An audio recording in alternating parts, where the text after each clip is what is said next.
And there is still a few hours left to cast your ballot in tonight's special election. The Arizona Secretary of State's office says it's another strong showing for mail-in voting. We'll be hearing about that later tonight.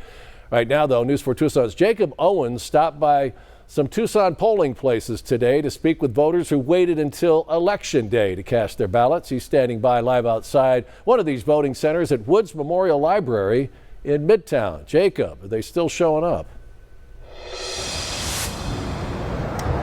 Yeah, Sean, they are. As you said, big election day for those voters in Congressional District number 7 here in Arizona. It's a special election, but yes, despite the high number of mail-in voters, we have run into voters this afternoon. According to Pima County, there's been just under 3,000 people who have voted in person today. That was as of 2:45 this afternoon. Numbers likely grown since, but those numbers of in-person voters are nothing compared to the more than 55,000 people who voted in Pima County early. It's worth noting this is not just an election in Pima County, though. This race includes part of 6 Arizona counties, and in addition to that, most of the voters are actually in Pima County. That's roughly 65% of these congressional districts' voters are here. Constance Hargrove, she runs Pima County's elections, and she said Monday the turnout was steady but not high. She says that this is because it's a special election.